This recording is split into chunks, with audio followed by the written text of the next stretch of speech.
fan of softball, then you are going to love the Fastpitch TV show. We're bringing you more interviews, more videos, and more product reviews than anyone else on the planet. Sit back and get ready. Here's the Fastpitch TV show.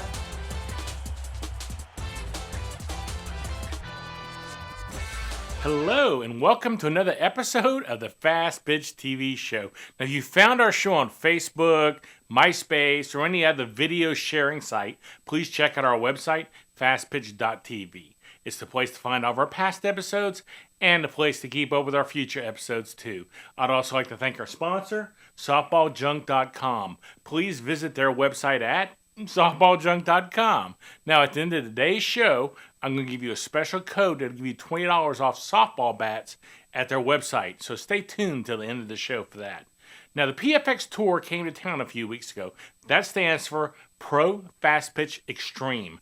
I really like the concept of the PFX Tour, and I like the tour. They're a league of professional softball players that tour the country. Now, since everyone can't travel to a city that has a pro league, this is an excellent opportunity to see pro softball. Now, at every city they play in, they have a coaches clinic. Now, this week I'm going to bring you part of their coaches clinic in Dallas with Lisa Fernandez and Kirk Walker. Now, they are answering the question, how do I prepare my batters for the change-up pitch? You know, that's a great question. It's about how do you start working with change-ups, and what are some drills about dealing with the change-up when you first start seeing it. I think one of the most important things you can do is start by very basically getting them to be able to stride, take a stride, and then stop at some point in their motion before they hit, and you can do that off of a tee. You don't even have to have a moving pitch to practice hitting a change-up. I think a lot of times people feel like there has to be a moving pitch to work on a change-up. But the issue is they need to be able to prepare fast and then adjust to the slow. But they need to prepare like they're going to hit a fast ball, boom, and then they've got to be able to have that pause and stay loaded, and then be able to shift that way and hit so it can start off the tee. Just start stimulating. It's a timing mechanism of pausing. You know, you can say pinching. Sometimes pitching coaches or hitting coaches talk about, you know, thinking about pinching the knees together, or think about keeping the weight together before you initiate the swing. I'm not a big fan of the stay back, because reality is they really don't stay back. You stay balanced, but you don't stay back. But whatever it is that you want your athlete to do in terms of pausing or dealing with the timing change, start it off of a tee, move it up to some side toss, do the timing for a side toss and don't throw it, and then toss it later. And then get to the point where you're just doing front toss, or even with wiffle balls, okay? Just going to toss them a wiffle ball, and you're tossing a rhythm with the wiffle ball. The next one you go, and you boom, and you stop, you don't toss it, you pull it back and throw it a second time. So there's ways to simulate what they're going to go through. The biggest thing is your athletes need to know physically how to react so they don't have to mentally think. So it needs to train the physical reaction. When I see this, I do this, then I swing. I don't know, some other things. One of the big things Kirk just said is we call it having good takes. We want our kids to always have good takes.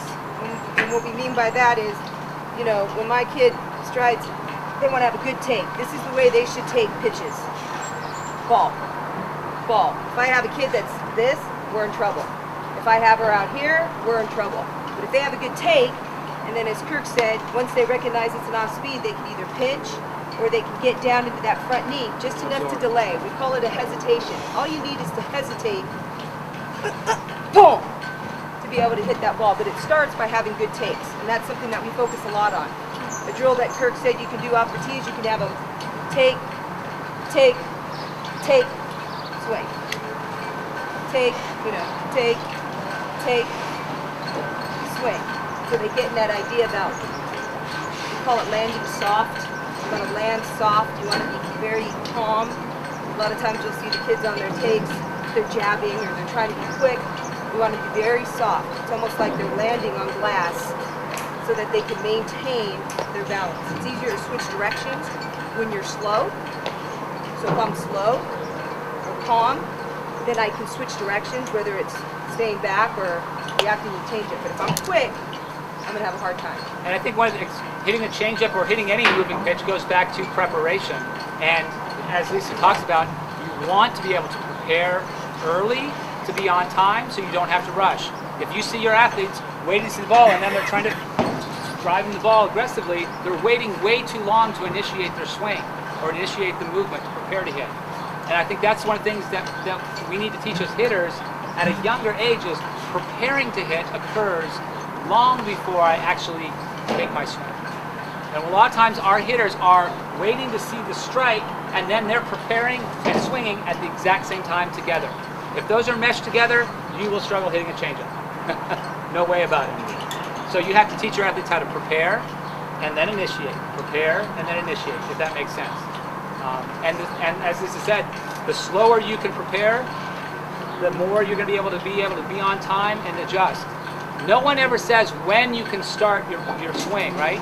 So for some pitchers, you'll see their motion as they have a really big motion. They've got the wind up all the way to here and then all the way around. So for that pitcher, you may not start your preparation when she first starts to move because you'll be waiting a long time here. Okay. Now you may have another pitcher that has this really short release, and she comes right here and she just boom. And the minute she starts to move, your kids need to be preparing so they're not having to rush. So teaching your kids on deck how to take good pitches, how to be on time. Good takes are about being on time and being in good position, whether it's a ball or a strike. And that's something that's important even to the college level. I'll have kids that come into the dugout and they'll say, Coach, I wasn't on time. And I'll say, okay, we have to start earlier. She's got a different motion than so-and-so. So that's not like, oh, my kid's 12 and they don't know. It's across the board. Good timing is probably the most important. That's my job as a pitcher, is to disrupt your timing. That's why I'm trying to throw as many different speeds as I can.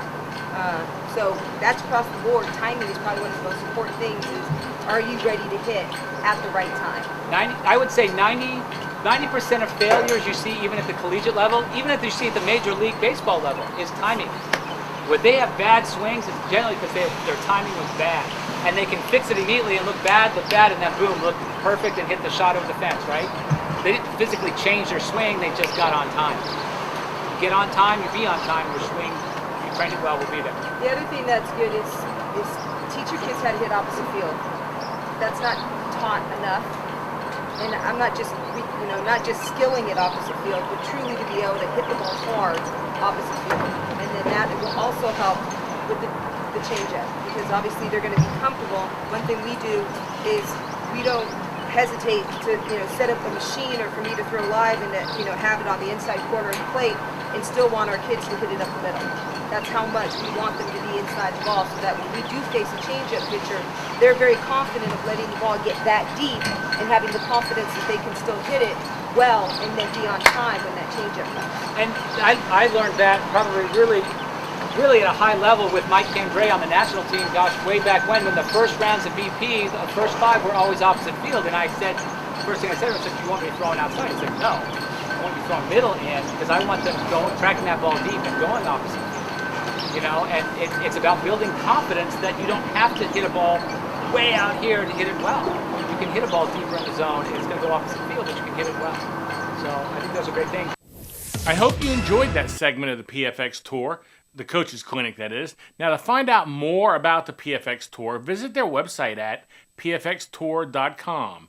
Now, before I close the show, I want to make sure that everyone who watches the show on their iPod, iPad, iPhone, or any Apple device, I guess, knows about our app. You can find more information on it at fastpitchapps.com. It does cost $1.99, but what a great way to help support the show.